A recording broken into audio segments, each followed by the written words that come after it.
Cindy Fabre, Miss France 2005, évoque ses premiers pas à la tête du concours Miss France et évoque ses rapports avec Sylvie Tellier qui va lui passer symboliquement le relais en direct sur TF1. Il y a du changement à la tête de Miss France.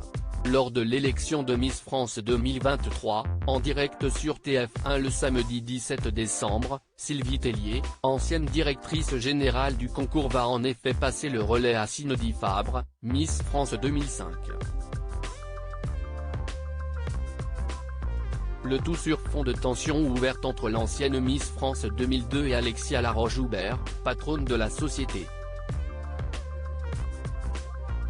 Loin de ces polémiques, Cindy Fabre prend ses marques et salue un concours précurseur dont le règlement évolue avec son époque et qui accueillera cette année 30 jeunes femmes. Télé Loisirs a pu s'entretenir avec la nouvelle directrice du concours lors de la récente conférence de presse, donnée à Paris. J'arriverai en cours d'émission pour la passation avec Sylvie Tellier. Télé Loisirs, dans quel état d'esprit êtes-vous à quelques jours du passage symbolique de relais avec Sylvie Tellier en direct sur TF1 ? Cindy Fabre, j'arriverai en cours d'émission pour assurer la passation avec Sylvie. Je suis assez sereine. L'avantage, si qu'ayant été Miss France, je connais déjà bien l'organisation et l'aventure. Et puis mon expérience professionnelle dans l'événementiel fait, je pense, que je suis assez armé pour amortir ce type de stress. Comment jugez-vous les 30 candidates en compétition ? Avec la maturité, je m'autorise à ne pas avoir de jugement. On échange mais je n'ai pas envie d'avoir des préférences. Elle-même évolue et se découvre. Si est souvent le dernier jour qu'une Miss peut se dévoiler et là on se dit, si est elle.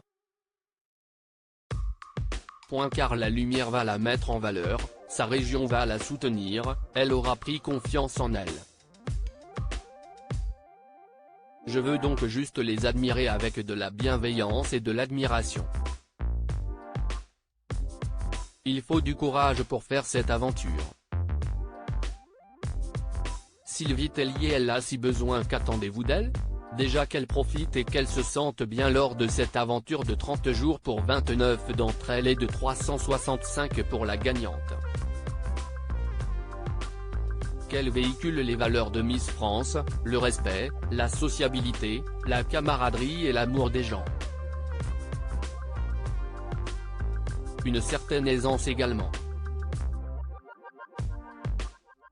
Si est une opportunité de carrière rare.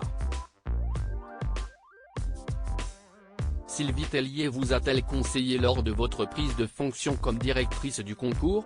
L'intensité de la gaine a fait qu'on n'a pas encore eu l'occasion de se poser.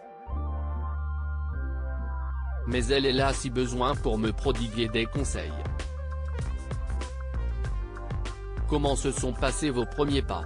Depuis fin août j'ai fait quelques élections régionales pour soutenir les équipes et créer du lien avec les délégués et le public. J'ai également découvert Diane Lair et puis les équipes de la société, pour l'émission ou les futurs déplacements.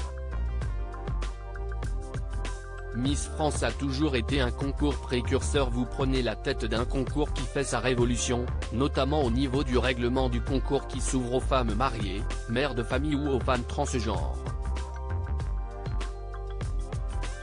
Des changements que vous encouragez ? Si est plus une évolution qu'une révolution.